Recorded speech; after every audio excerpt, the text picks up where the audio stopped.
Hello and welcome everybody. Thank you very much for tuning in. I am Lucas Tietzen and this is Blues News Media. This is being recorded on November 26th of the year 2020. If you are in America, we know this as Turkey Day, or otherwise known as maybe Thanksgiving Day, a day where we all congregate with our friends, our family, and we just discuss what we are thankful for, and we share food, we share love, and we just take a moment to be human.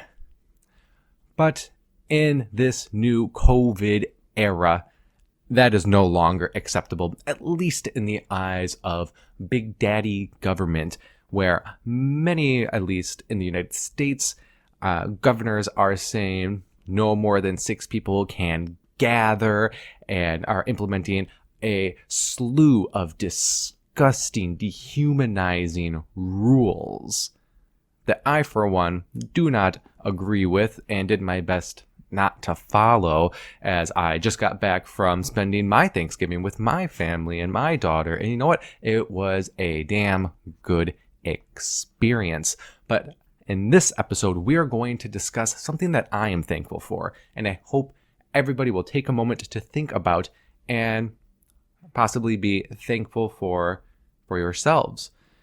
And what I am thankful for is the resistance. If you watch mainstream media, you might be like, well, what resistance is going on? At least not much in the United States. And I would have to disagree. And that is what we're going to go over today. There is a fair amount of resistance going on in the United States today, right now. The world all over is erupting because they are upset with these new restrictions brought about by governments in the name of the coronavirus, whether you believe all that hullabaloo or not. And we're going to talk about some of the things, the terrible state of things, but also the hope, that glimmer of hope that I am thankful for is at least there so that we can build off of and make something greater. And if you stick around at the end of this episode, we're also going to talk about some ways that maybe you, viewer, friends, listeners, can be part of the resistance as well. Because it's going strong right now and it's not slowing down. The one thing it is missing right now is you and everything that you can bring to the table. So at the end, we will discuss a few things that you can do as well. But firstly, since we are recording this on Thanksgiving Day and I am within the United States borders, we're going to discuss a couple of resistance, some resistance that is going on within the United States right now. And to start with, we're going to go to the Free Thought Project, which produced an article called Governor Forced to Back Down as Citizens Stand Up to Threats of Arrest Over Mask Order. And this is really fascinating, but we're going to just jump a couple of paragraphs down here after it's done talking about some of the crazy things going on in Denmark, which we will get to in a little bit. But in this one it says, in the United States, similar tyranny is being doled out by governors turned dictators, and like the citizens of Denmark did, Americans are resisting as well. They sure are. One example of this resistance unfolded in West Virginia. Last week, West Virginia Governor Jim Justice, a Republican, issued another executive order, Executive Order 77-20, which has amended the existing mask mandate issued by him in July. After issuing the executive order, Justice, what a fitting name for a governor, am I right, put out the following statement. Beginning at midnight tonight, I will issue a mandatory requirement to wear a face covering indoors in all public buildings at all times. This is not just when social distancing cannot be maintained.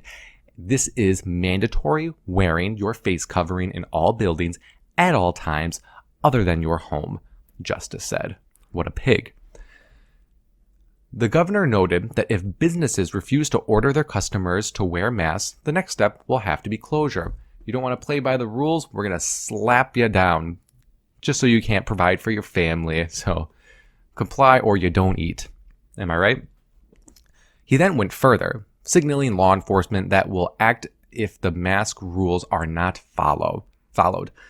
As West Virginia News reports, if patrons don't follow the order, Justice told business owners to call the police, and if someone isn't following the mask mandate, they're obstructing justice, Justice said.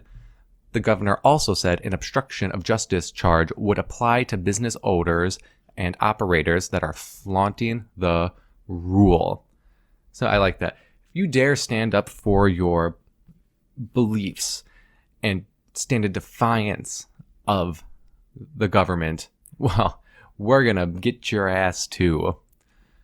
But naturally, the threat of being arrested for not wearing a mask in a place that may not even require you to wear one didn't bode well with attorneys and citizens in the state. So they stood up to the governor. Good. And while some of the backlash came in the form of actual threats of violence toward the governor, which the Free Thought Project never condones, neither does Blues News Media, other backlash came in the form of lawsuits and even support from the Attorney General Patrick Morrisey, if I'm pronouncing that right. Morrisey took to Facebook this week to openly disagree with the governor and noted that criminal charges are never warranted in situations like this, and that as the state chief's law enforcement officer, his office will not arrest people over it. We're just going to go over a little bit of what he said here. And he said, quote, Governor Justice just said that he does not have the right to legislate or deem criminal charges on people. We agree and elaborate further on this issue. As your Attorney General, we speak for the state on criminal matters at the appellate level and handle all criminal appeals at the West Virginia Supreme Court and in the federal courts. We also speak for the legal interests of the people of West Virginia. During this pandemic, I will continue to ensure that any efforts to use the criminal code for any purpose are not applied in an arbitrary, improper, or heavy-handed manner. Let's be clear. No one is going to send people to jail, and that simply should not be occurring with respect to the governor's executive order. Right there. I mean, that may just seem like pretty nothing words, but that is the Attorney General himself acting in defiance of the governor, saying that, no, what you're saying is lunacy, it's bupkis. We're not going to just throw people in jail like they're animals for not putting something over their mouth. That's ridiculous on its base. And I know if people thought about it, many would agree with that. But that is not the only example in the United States. This one came out from the Zero Hedge. Surely, many people in the audience must be familiar with good old Governor Gavin Newsom, the wannabe tyrant, the guy that wants to pretend that he's the president in the White House. He came out and disgustingly tried to implement a curfew because this virus is so sophisticated, it knows to come out and lurk the streets at night. And that's why we have to push people into their homes when the clock strikes 10. Because that's only logical, right? Well, I mean, it wouldn't destroy a bunch of bars and restaurants. What a jerk. But anyway, luckily there is that resistance. There is that ray of hope. And this article from Zero Hedge is, every sheriff in LA region refuses to enforce Gavin Newsom's COVID curfew. And that's beautiful. Once again, that is, the police themselves being like, you know what? This is ridiculous. We're not going to go and arrest people, fine people, whatever the case may be, for just being out of their homes, for living their lives. And if you condone this, you have to be against the very idea, the very principle of natural law, that a human is its own being and can make its own decisions. If you even start giving over your authority of your own being to leave your house after a certain point in the day, you may be beyond help. You are responsible. You have cognitive abilities, and you know whether or not you should go out. That is up to you. You decide that.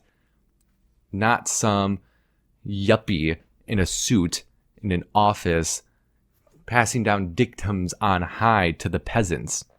That's not what this is. We are beautiful, powerful people that just cannot any longer tolerate these psychopaths dictating our lives. But luckily, right here, the article opens with, sheriffs in 5 Southern California counties with a total population of 17.25 million people, equivalent to the 5th most populous state, are defying that state's governor.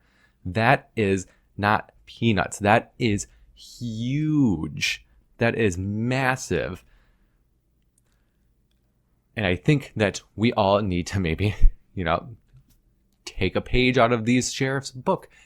Maybe you're living in a state right now that is not enforcing a curfew, but maybe it might get down to that line as the second lockdowns come and we lockstep into the darkest winter that is being parroted all throughout the media, especially by our dementia-elect Joe Biden, that we're going to go into the darkest winter and that lockdowns are coming again. Maybe you can organize with people within your community that might be of like mind and approach the sheriffs, approach the police departments, and just educate them that this is completely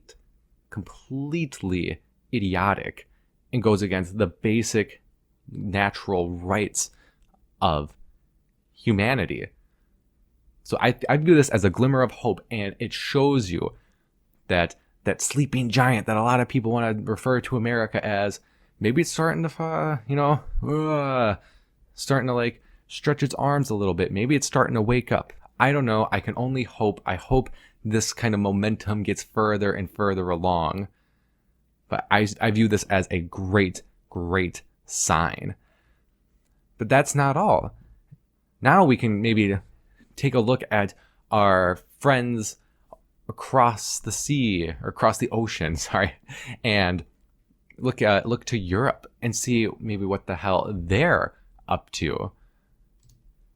We have here, police break up anti-lockdown protest in Germany. Thousands of demonstrators gather near Parliament in Berlin defying social distancing and mask orders. And this isn't new. Germany, bless them, they've been standing up to a lot of this stuff ever since the COVID stuff started popping off and everything was exposed as a lie. This article starts here. Police forcibly broke up an anti-lockdown protest near German parliament on Wednesday after thousands of protesters defied the police orders to disperse. Good. Don't disperse. Nearly 5,000 protesters, including right-wing extremists and anti-vaccination activists. We have to legitimize why we broke them up, right? We got to demonize them real quick in the media. But they gathered outside the landmark Brandenburg Gate while lawmakers were discussing a new legislation for stricter coronavirus restrictions. As protesters refused to wear masks and keep a safe distance, the police told protest leaders to end the demonstration peacefully and later used pepper spray and water cannons to disperse the demonstrators. Naturally, the state only knows force. They only know violence, and they're always going to do that. But this just shows you that the people all across the world, these sorts of measures are not strictly a German problem. They're not strictly an American problem. This is a global issue. How long and how far will we let government institutions dictate what the populace can do with its body? The my body, my choice thing, right? I like to think that doesn't stop at abortions. I think that is an all-encompassing, that you have full authority over your bodily autonomy. There is no, you can this thing here and that thing there, the government can decide that stuff. No. You are human. You have a mind. You can think for yourself. Nobody, and I mean nobody, can tell you what to do with it. And that's the bottom line. Full stop. Period. That's it. Luckily, a lot of people around the world are getting this message. So now we will go to our brothers and sisters over in Denmark, who maybe need the most of our praise in all of this. They've been fighting back a lot with in regards to these coronavirus restrictions. But most recently, their what do they call them? A parliament or something. Their government was trying to put through a forced vaccination law so that when a vaccine was ready, they can have the Danish people roll up their sleeves and take the shot right away. No questions asked. You can't fight back. And God bless these people. They fought back early. And guess what? They won. This article was called Forced Vaccination Law in Denmark Abandoned After Public Protests. Bless them. Bless them. And it opens with, a law in Denmark that would have given authorities the power to forcibly inject people with a coronavirus vaccine has been abandoned after 9 days of public protest. That's it. Just 9 days. I bet people spend more consecutive days watching TV in a row. I bet people do that. So I bet you can get out there with your friends and family and do something like this. I bet you could. It continues with, the epidemic law would have handed the Danish government the power to enact mandatory quarantine measures against anyone infected with a dangerous disease. But it was the part about vaccinations that caused the biggest uproar. And it says, the Danish Health Authority would be able to define groups of people who must be vaccinated in order to contain and eliminate a dangerous disease, reports the local. People who refuse the above can, in some situations, be coerced through physical detainment with police allowed to assist. So basically, we'll arrest you, throw you in jail if you do not comply with our orders. However, it says, after 9 straight days of protests against the new law, it has now been scrapped. And I mean, if you haven't seen it, it is the most beautiful thing. They're out there, pots and pans, banging away outside the building as they're discussing this. And yeah, they backed down like the cowards. Let me repeat that, like the cowards they are. They like to quick scurry away in their offices, quick write this stuff up and rush it onto the floor and just say, okay, now everybody vote a certain way. And then when it's passed, they're like, oh, sorry, there's nothing we can do. Our hands are tied. But when even just any amount of people really start looking at them, make some noise, even just banging pots and pans together, they piss themselves. They quake in their boots. These people are cowards and they know it. They know it. And we need to know. We need to realize that we have the power. They will bow to us. We can do this. We just have to get organized. We just have to care. That is why I am thankful. I am thankful for this resistance. But luckily, this good cheer does not have to end quite yet, because we see more signs. We see in Italy even. This is from International Business Times. This article is entitled, More Italy Protests as Virus Gloom Engulfs Global Economy. They have taken a massive hit with the tourism industry completely dissipating in the face of the coronavirus. After many people have been psychologically damaged and too afraid to go outside, let alone travel, the economy has been decimated because of all this. And now they want to implement even stricter measures in order to stop the virus. We'll get it one day, guys. You gotta bow down low enough. You gotta get your knees dirty just enough. And eventually we'll have, what are we fighting for now? No deaths, slowing the spread, 0 cases, whatever the hell we say the goal is. We're gonna get there one day. But sadly, we're going to now shift our attention to our friends in Australia. Probably the people that are taking some of the most, brutal measures throughout the entire world, at least in the Western world, because it seems like a microcosm over there.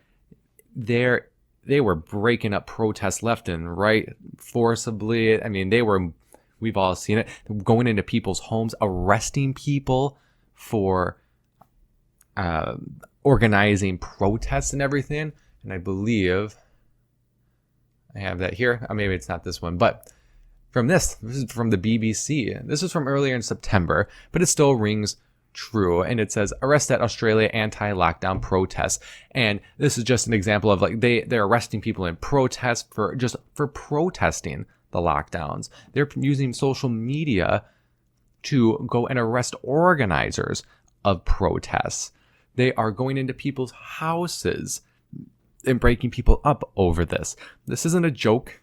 This is truly a glimpse into a window of what can be exported worldwide, and most probably will if we fail to act, if we don't capitalize on this resistance that I see, that I am thankful for, and make something more of it, which I know we can.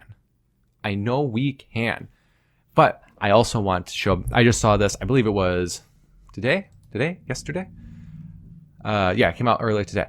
But this is an owner of a barbecue restaurant being arrested. So, that's the guy walking out peacefully. Everything's going okay, but everybody's out there. They're screaming, they're yelling. There's people yelling, rise up. There's people yelling, resist. There's there's in some videos I've seen them saying like stand down and all this stuff. People are mad. People are done with it. And it is a beautiful thing to witness. Now this happened, but then we got some good news from it all. Let me see if I can find it here. Yeah. Okay. So this is it. Oh, this is in Canada. My apologies. So this is from the Post Millennial. But this is talking about after that happened, boom, right here. Anti-lockdown protesters gather outside Doug Ford's house after arrest of restaurant owner. I mean, this sparked people. This got people really, really upset. That's why I'm saying everywhere is pissed off. There is not one spot untouched by the anger that everyone is feeling at everything. People are mad at governments. They're mad at the big pharma. They're mad at the media. Everyone is pissed off. And in each case, they are mad at power. They are mad at people trying to rule their lives through one mechanism or another. I feel the great resistance coming on here. I feel a shift coming. And I think it's time that we capitalize on it and realize we are the ones that are going to make the change. We are the ones that we have been waiting for.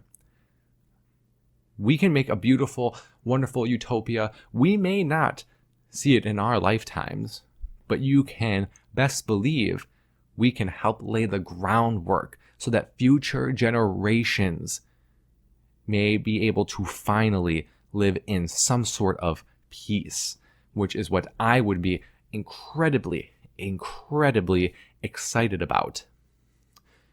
And with that resistance, what can we do? What could we possibly do to make a bit of a difference in this world? That's a great question.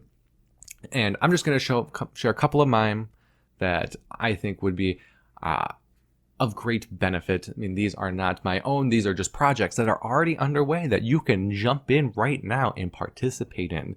You can help save the world a little bit at a time, starting today. And one of the big things is the government, in order to enforce all of these measures and go out and beat the living crap out of dissenters, is that they need money. They need taxes. That's what pays for our oppression. Can you believe that? We're paying the government to oppress us, essentially. Well, we need to start operating outside of their official market that gets taxed. Luckily, that's already a thing. It's called the counter economy, otherwise sometimes known as the black market, which is, there's many different things that you could call it, but there's already a thing going on right now that is having a little promotional, what do you want to call it? Sale? Not even sale. Just a new push to make people kind of move out of the fiat currency dominated economic structure. And we have this website here called Agorist.Market. And everything, of course, will be included in the show notes for you to please go and read through yourself. And hopefully you'll go to this here and peruse it. Basically, agorism is a philosophy and a way of just living, being, where there is no government. People operate outside of the government. They don't believe in the use of force unless in the sense of self-defense. And the big thing is operating in the counter economy, carrying out your life in a way that can go untaxed from the state.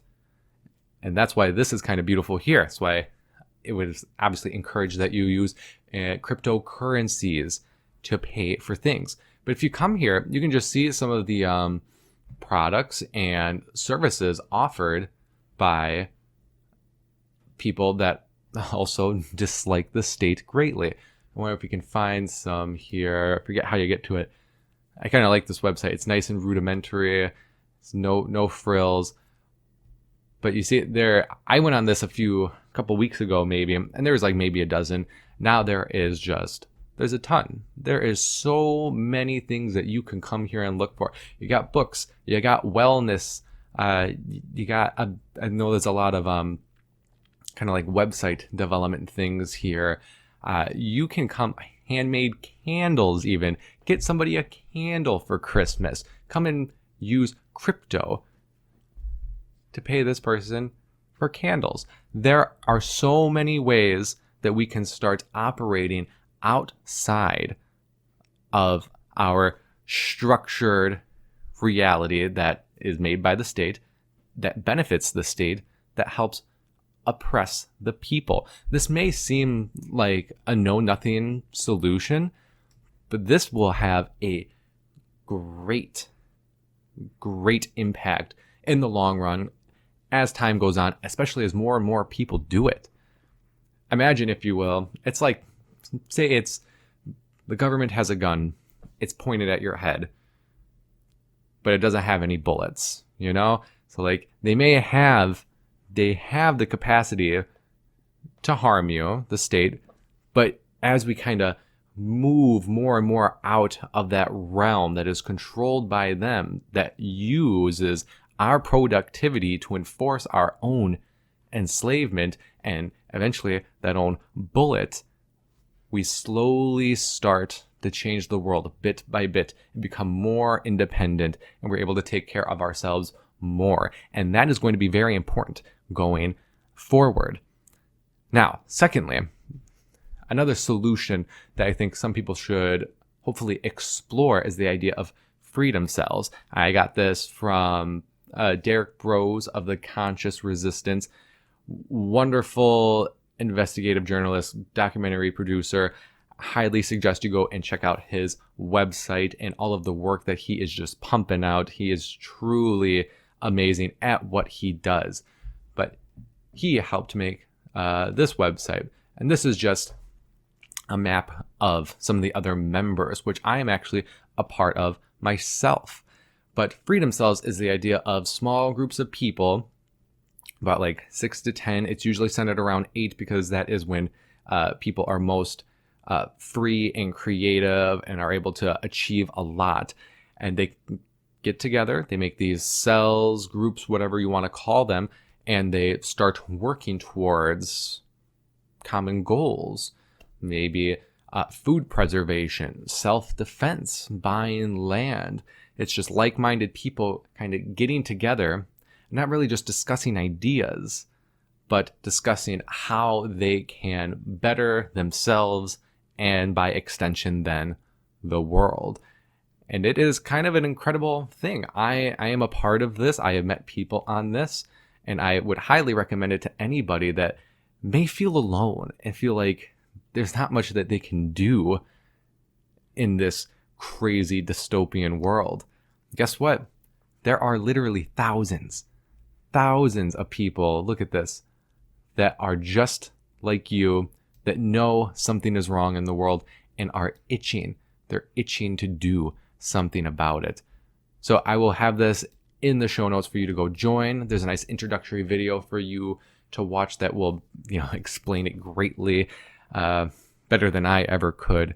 And I hope you sign up for it. Maybe there's somebody in your area and that you can get in contact with them right away. Just jump right into it. Maybe you need to be the one to start your own little group in your area, and other people will flock to it in time. You're not going to change the world in one day. Hopefully that's not what you are aspiring towards, because you'll only be met with defeat by that metric.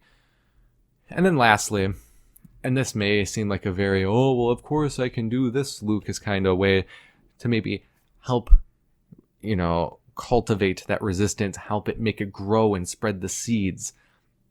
And that is, again, just by simply talking to people in person. Talk to your friends, talk to your family, tell them what is concerning you, and then show them bits and pieces of information to maybe just some little seed will stick, and slowly maybe they'll start to wake up and start to take you more seriously. I know with my own personal, whatever you want to call it, awakening experience, it wasn't in one day. It took quite a long time, especially to the point where I didn't sound like a madman. It took time to learn everything and really incorporate it into my being. It will take time for everybody as well. That is why it is important that we get started right here, right now. And that is why it is all up to you. It is all up to me to inform as many people as we can, get as many people on board with this great resistance that is starting. You see it right here. There is a beautiful resistance right now to the world that we are in. And we can and we will make it a better world by the end of our lives. May not be perfect, but I can guarantee you we can make it a little better. We just have to take that action, and we have to believe. Thank you very much for listening, everybody. I hope this inspired you. It showed you that you are not alone. It showed you that more people are resisting each day all across the world, and that the resistance is just waiting for you to come and join it, help it, give it your skills, your experiences, and to help it grow that much more. If you found this video resourceful, important, please be sure to like, share, subscribe to this channel wherever you are watching this. Get the word out. Maybe you don't want to just share this crazy wackadoodle known as Lucas. Maybe you just want to go and read these articles and then share the articles themselves and discuss it with people. That is great too, whatever it is. But please be sure to go ahead and find us on Facebook, Twitter, Minds. You can also find us on YouTube, BitChute, and Library. And if you want to get in contact with me at all, maybe if you wanted to let me know how I'm doing, maybe I got something wrong, whatever the case may be, maybe you have a story that you want to tell me so that maybe I can report on it, I would love to hear it. So if you want to do any of that, you don't want to get in contact with me through social media, please make sure to then email me at bluesnewsmedia@protonmail.com. I will be eagerly awaiting whatever you need to tell me. But as always, and again, thank you very much for listening. My name is Lucas Tietzen. This is Blues News Media. And if you take one thing away from all this, hopefully it is this: ignorance isn't bliss.